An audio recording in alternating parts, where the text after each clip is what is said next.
चलो। हाँ, तो कैसे बच्चे आप लोग? आज मैं आप लोग को सुनाने जा रहा हूँ। जैसा कि देखो, मैं हमेशा आप लोग को दिखता हूँ मैथ्स सब्जेक्ट सुना, मैथ्स के सम्स, इक्वेशंस, अरिथमेटिक, प्रोबेबिलिटी। आज सोचा कि लाओ यार हिंदी पढ़ा दिया जाए। तो एक चैप्टर में देख रहा हूँ, रीढ़ की हड्डी। एक्चुअल में रीढ़ की हड्डी होता क्या है? रील मीन्स होता है हमारा ये स्पाइनल कॉर्ड, और जो स्पाइनल है उसको हड्डी बोल रहे हैं। तो रील की हड्डी, कुछ जगह पर रील की हड्डी का मतलब ये होता है कि भाई ये हमारे घर का एक वन पीस है जिसके पूरे सिस्टम पे हमारा घर चल रहा है। बोलते हैं जैसे कि घर में फादर होते हैं, बोल सकते हैं कि भाई फादर हमारे घर की रीढ़ की हड्डी है। घर में कोई ज़्यादा पैसा कमा रहा है, उसकी बहुत इज्जत होती है, उसके ज़्यादा कमाने से हमारा घर चल रहा है, तो हम बोल सकते हैं कि वो हमारे घर की रीढ़ की हड्डी है। रीढ़ की हड्डी टूट गई तो हमारा घर खराब हो जाएगा। रीढ़ की हड्डी मीन्स बैकबोन, समझ रहे हो, पीछे।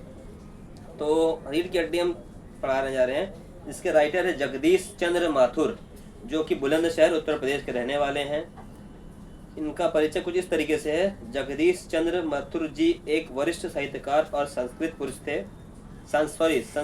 पुरुष थे। और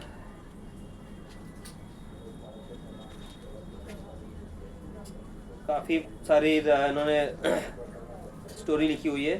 तो एक स्टोरी में से ये है, ये स्टोरी में टोटल 1 2 3 4 5 कैरेक्टर है। मीन्स जो उन्होंने एक स्टोरी लिखी है उसके अंदर 5 कैरेक्टर है जो सिस्टम को, आपके स्टोरी को नरेट कर रहे हैं, ठीक है। एक है उमा, सेकेंड इज राम स्वरूप, फिर आपका एक लेडीज है प्रेमा, फिर एक शंकर नाम का बंदा है, और एक गोपाल प्रसाद। उमा मतलब एक लड़की है, राम स्वरूप उमा के पिता,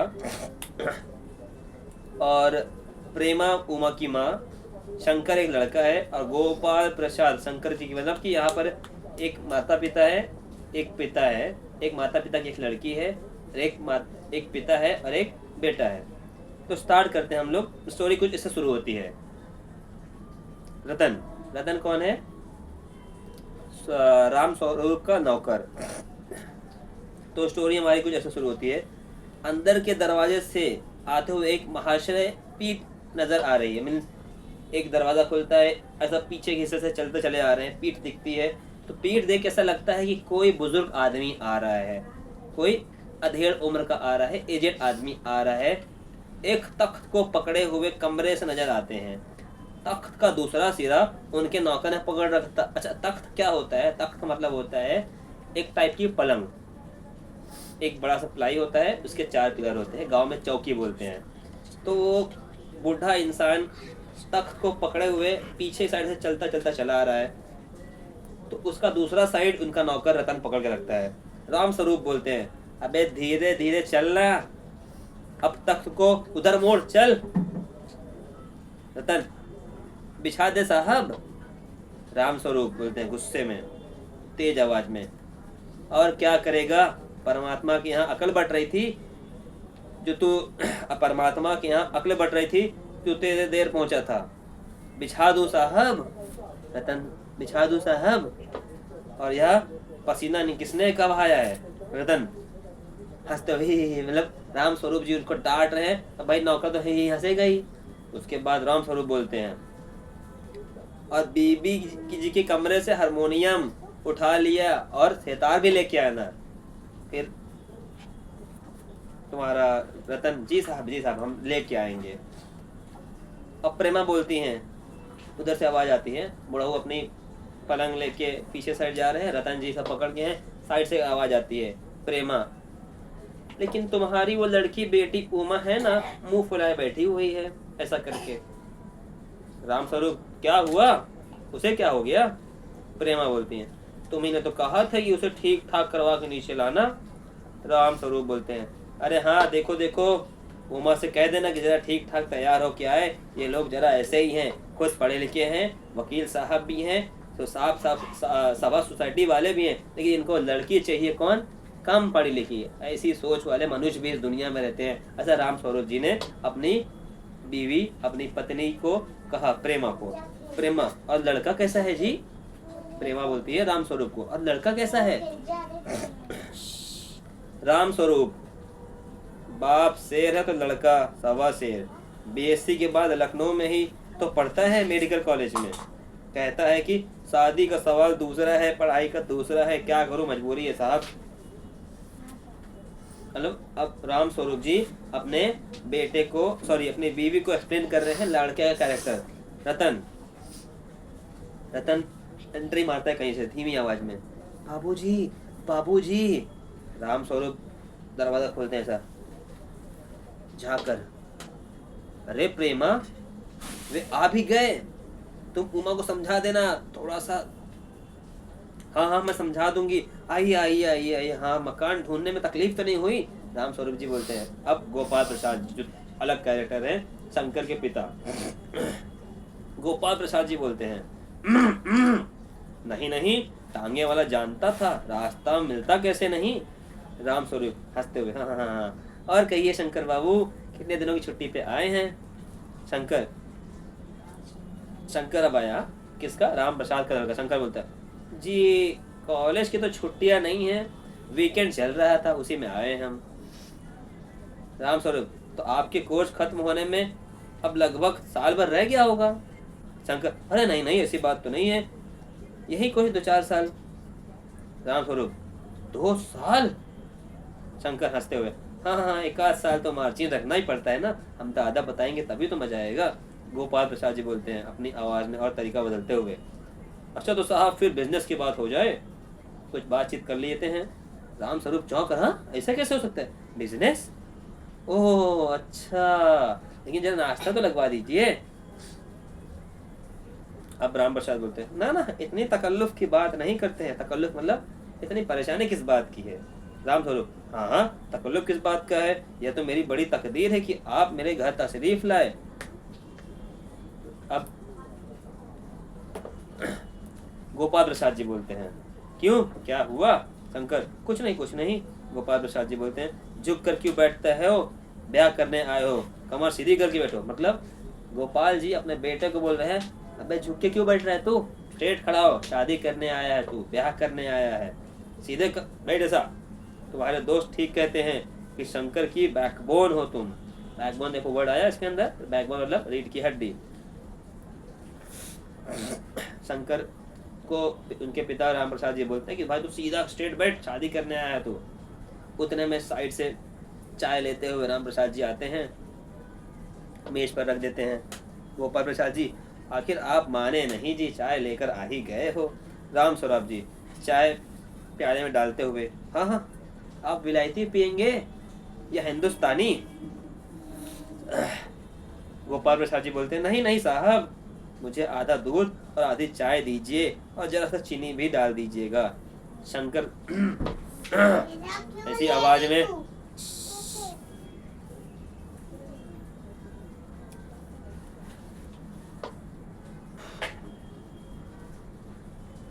शंकर खंगारते हुए बोलते हैं सुना है सरकार अब ज्यादा चीनी लेने वालों पर टैक्स लगानेगी। गोपाल प्रसाद चाय पीते हुए गोपाल साहब चाय पी रहे हैं, सरकार जो चाहे सो कर ले, अगर आमदनी करनी है तो सरकार को बस एक ही टैक्स लगाना चाहिए। राम स्वरूप शंकर को पैदा करते हैं वो क्या है साहब? गोपाल प्रसाद जी खूबसूरती पर टैक्स लगाना चाहिए। राम स्वरूप और शंकर हंस पड़े, हा हा हा करके हंसने लगे। मजाक नहीं साहब, या एक ऐसा टैक्स है जनाब कि देने वाले चू भी ना करेंगे। मतलब ये ऐसा टैक्स है कि देने वाले चू भी ना करेंगे। अब राम स्वरूप बोलते हैं जोर से हंसते हुए। अब राम स्वरूप को बड़ी हंसी आ गई, जोर से हंसने लगा, हा हा हा हंस रहे, वाह वाह क्या बात है, खूब सोच आपने। वाकई आजकल खूबसूरती का सवाल भी बेढब हो गया है, वह लोगों के सामने में तो कभी नहीं उठाना चाहिए, ऐसे टैक्स जरूर लगाना चाहिए खूबसूरती पर।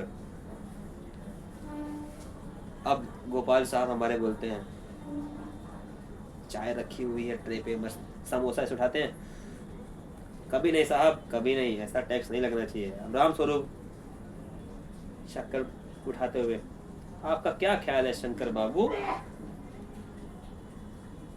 शंकर जी बोलते हैं किस मामले में? राम स्वरूप यदि यह है कि शादी अगर तय करने में खूबसूरती का हिस्सा कितना होना चाहिए। देखो पॉइंट यहाँ पे आ रहा है, वो लोग आए थे बिजनेस करने, तब दहेज की बात करने आए थे। अब राम स्वरूप जी बड़े सियाने निकले, शंकर से पूछ बैठे आपके हिसाब से शादी में खूबसूरती का कितना हिस्सादारी होना चाहिए। अब फंस गए भैया हमारे गोपाल प्रसाद जी। गोपाल प्रसाद जी बोले, बीच में ही बोल बैठे, बस यह बात दूसरी है बाबू राम स्वरूप जी, मैंने आपसे पहले भी कहा था लड़की का खूबसूरत होना निहायत जरूरी है और जनपत्र तो मिल ही गया होगा। राम स्वरूप जी बोलते हैं, जी जायचे का मिलना क्या मुश्किल बात है, ठाकुर जी के चरणों में रख दीजिए, बस खुद ब खुद मिल हुआ समझिए, सॉरी मिला हुआ समझिए। शंकर भी हंसता है मगर गोपाल प्रसाद गंभीर हो जाते हैं।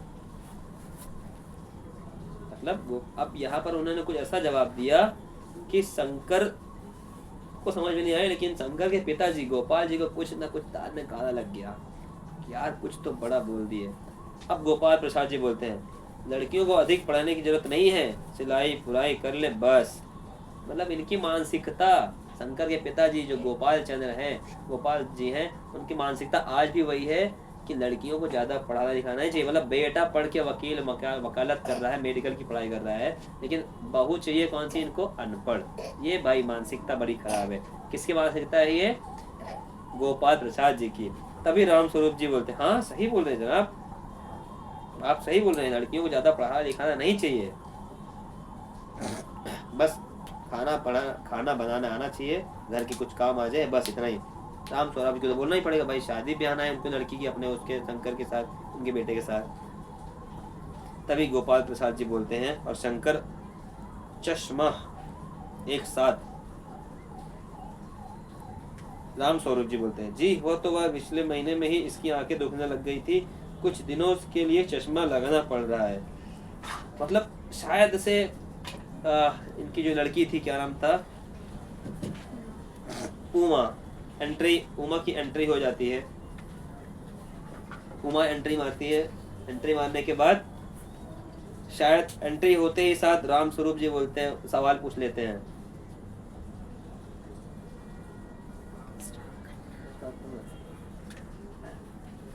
अब उमा की एंट्री होती है, शायद चश्मा लगा के आती है।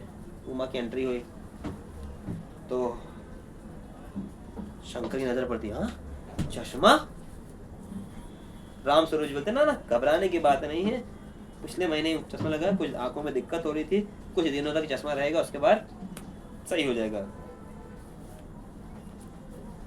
तो शंकर के पिताजी जो गोपाल जी हैं बोलते हैं, पढ़ाई लिखाई से तो नहीं है ना चश्मा लग गया। राम स्वरूप जी, नहीं साहब ऐसी कोई बात ही नहीं है, वो तो मैंने अर्ज किया ना। प्रसाद जी बोलते हैं, संतुष्ट होकर कोमल स्वर में, बैठो बेटी बैठो बेटी। राम स्वरूप जी बोलते हैं, वहां बैठ जाओ माँ, उस तख्त पर अपने बाजे पास। उमा प्रसाद जी बोलते हैं, चलो मैं तो कुछ खराबी ही नहीं है, चेहरे पर भी छवि है, हाँ तो कुछ गाना बजाना सीखा है तुमने। मतलब शंकर के पिताजी पूछ रहे हैं लड़की को, लड़की वहां बैठ चुकी है अपने तख्त पर, तो प्रसाद जी पूछते हैं, चलो सब कुछ तो बढ़िया है, छवि भी चेहरे पे भी अच्छी है, तो कुछ तुमको गाना बजाना आता है। राम स्वरूप जी, जी हाँ सितार भी आता है, सुनाओ जरा तुम एक आध गीत सितार के साथ। राम स्वरूप जी अपने बेटी को बोल रहे हैं। तो राम स्वरूप जब बोलते हैं अपने बेटी को, तो उमा सितार निकालती है, सितार पर मीरा का मशहूर भजन मेरे तो गिरधार गोपाल गाना शुरू कर देती हैं। उसकी आंखें शंकर की झेपती सी आंखों से मिल जाती है और वह गाते गाते एक साथ रुक जाती है। मतलब राम स्वरूप ने अपने बेटी उमा को बोलता है, कुछ सुनाओ बेटा। तो उमा एक राग सुनाने बैठती है और गाने गाते थे मगन हो जाती है, ऐसे नजर पड़ती है शंकर को। शंकर की आंख उमा की आंखों से मिल जाती है, उमा शांत रुक जाती है। राम स्वरूप, क्यों क्या हुआ बेटा, गाना पूरा करो उमा। गोपाल प्रसाद, नहीं साहब काफी है, आपकी लड़की अच्छा गाती है। उमा शर्माती हुई सितार रखती है और फटाक से अपने कमरे में भाग जाती है। गोपाल जी आते हैं, अभी ठहरो बेटी, अभी ठहरो बेटी, थोड़ा और बैठी रहो हमारे पास। उमा बैठती है चुपचाप से। फिर प्रसाद जी उमा से, तुम्हें पेंटिंग वेंटिंग भी सीखी है कि या नहीं? उमा चुप, तो क्या बोलेगी बेटी, चुपचाप ही रहेगी। राम स्वरूप जी बोलते हैं, हाँ वो तो मैं आपको बताना ही भूल गया, ये जो तस्वीर टंगी हुई है ना आपके सामने, कुत्ते वाली, इसी ने बनाई है और यह उस दीवार पर भी है। गोपाल प्रसाद जी बोलते हैं, हाँ ये तो बहुत अच्छी तस्वीर है, और सिलाई वगैरह क्या करती हो तुम, वो भी आता है या नहीं तुम्हें? राम स्वरूप जी बोलते हैं, सिलाई तो सारे घर की इसी की जिसमें रहती है, जिम्मे रहती है, यहाँ तक कि मेरी कमीजें भी यही सिलती है। बड़ी ठीक बात है। राम प्रसाद जी बोलते हैं, हाँ बड़ी अच्छी बात, ठीक ठीक बहुत अच्छा, लेकिन हाँ बेटे तुमने कुछ इनाम विनाम भी जीता है था? उमा चुप ऐसे बैठ गई, अब क्या जवाब दूं? राम स्वरूप इशारे के खांसते हुए, लेकिन उमा चुप है। राम स्वरूप इशारों में खांसते हुए, लेकिन उमा चुप है, उसी तरह गर्दन झुका है। उमा चुपचाप से बैठी हुई है गर्दन झुका के। तभी राम स्वरूप जी बोलते हैं, जवाब दो बेटा। उमा गोपाल से, हाँ हाँ, जरा शर्माती है, इनाम तो इसने। अब गोपाल जी बोलते हैं, जरा रुकी आवाज में, मतलब थोड़ा सा, जरा इसे भी तो मुंह खोलना सीखिए। राम स्वरूप, उमा देखो आप क्या कह रहे हो, जवाब दो ना। उमा हल्की लेकिन मजबूत आवाज में, मतलब धीरे से बोलती है, क्या जवाब दूं बाबूजी, जब कुर्सी मेज बिकती है तब दुकानदार कुर्सी मेज में कुछ नहीं पूछता, सिर्फ खरीद कर चुपचाप चला जाता है, पसंद आई तो अच्छा है वरना कोई बात नहीं। राम स्वरूप चौंक कर खड़े हो गए, उमा क्या बोल दिया तुमने? उमा अब मुझे कह लेने दीजिए बाबूजी। गोपाल प्रसाद जी ताव में आकर गुस्से में खड़े हो जाते हैं, बोलते हैं, बाबू राम स्वरूप आपने मेरी इज्जत उतारने के लिए मुझे यहाँ बुलाया था? उमा तेज आवाज, अब उमा गुस्सा आ जाता है। उमा तेज आवाज में, जी हाँ, आप हमारी बेइज्जती नहीं होती तो आप इतनी देर नाप तौल कर रहे हैं, ये हमारी बेइज्जती नहीं है। शंकर, बाबूजी चलिए यहाँ से। शंकर को भी गुस्सा आता है, बोलता है, बाबूजी चलिए यहाँ से। गांव प्रसाद जी बोलते हैं, क्या तुम कॉलेज में पढ़ी हो? राम स्वरूप चुप। उमा से पूछते हैं, क्या तुम कॉलेज में पढ़ी हो? राम स्वरूप जी चुपचाप बैठे हैं। उमा, जी हाँ मैं कॉलेज में पढ़ी हूँ, मैंने बीए पास किया है, कोई पाप नहीं किया है, कोई चोरी नहीं की है, और न कोई आपके पुत्र की तरह लड़कियों को हॉस्टल में तक झांक झोंक करता दिखाई दूँ। मुझे अपनी इज्जत अपने मान का ख्याल है, लेकिन इनसे पूछिए कि ये किस तरह की नौकरानी के पैरों में पड़कर अपना मुंह छिपाकर भागे थे। राम स्वरूप, उमा उमा। प्रसाद जी बोलते हैं खड़े होकर गुस्से में, बस हो चुका बाबू राम स्वरूप, आपने मेरे साथ दगा किया है। आपकी लड़की बीए पास है और आपने मुझसे कहा था कि ये सिर्फ मैट्रिक तक पढ़ी है। दरवाजे की ओर उमर भागते हुए चले जा रहे हैं राम स्वरूप जी, सॉरी गोपाल प्रसाद जी। उमा, जी हाँ जाइए जाइए, जरूर चले जाइए, लेकिन घर जाकर जरा यह पता लगाइए कि आपके लाडले बेटे की रीढ़ की हड्डी भी है या नहीं। जाने बैकबोन बैकबोन। बापू गोपाल प्रसाद के चेहरे पर बेबसी गुस्सा और उनके लड़के के रुलासपन दोनों बहाल जाते हैं। उमा साहस चुप हो जाती है। तो इस स्टोरी में खास बात क्या थी कि लड़का लड़की है, लड़के वाले को चाहिए कि लड़की पढ़ी लिखी नहीं होनी चाहिए, लेकिन लड़की पढ़ी लिखी हुई है। लड़की के माँ बाप शो ऑफ कर रहे हैं लड़कों वाले के लिए कि हमारी लड़की पढ़ी लिखी नहीं है। तो लड़के वाले जब घर में आ रहे हैं तो लड़की के बारे में जानना चाहते हैं, भाई तू पढ़ी लिखी कितनी है, तू काम काज जानती है कि नहीं, तू ड्राइंग जानती है, तू गाना बजाना आता है कि नहीं, घर का काम कर सकती है कि नहीं। लड़की चुपचाप सुन रही है, बेइज्जती सहती जा रही है। लास्ट में गुस्सा आ जाता है, बोलती है मैं पढ़ी लिखी हूँ, लेकिन ईमानदारी से पढ़ी हूँ, बेइज्जती से पढ़ी नहीं हूँ, तुम्हारे लड़के तरह नहीं कि हॉस्टल में जाके मुंह मारती रहती हूँ मैं। इतना सुनते साथ गोपाल जाती गुस्सा आ जाता है। वो उठाए विद्या बिस्तर और निकल लिए। निकल के साथ बोलते हैं, हमारी बेइज्जती तुमने करी है राम स्वरूप जी, ये अच्छी बात नहीं है, आपने हमें बुलाया, हमारे को हमारी बेइज्जती की। तो लड़की भी यही बात बोलती है, आप हमारे घर आके हमारे से सवाल करके हमारी बेइज्जती कर रहे हैं, ये कोई बेइज्जती से कम नहीं है। चलिए बहुत आएंगे लड़के ऐसे, मैं पढ़ी लिखी हूँ, मुझे फक्र है मेरे पढ़े लिखे हुए, मैं बीए पास हूँ। ये स्टोरी खत्म होती है।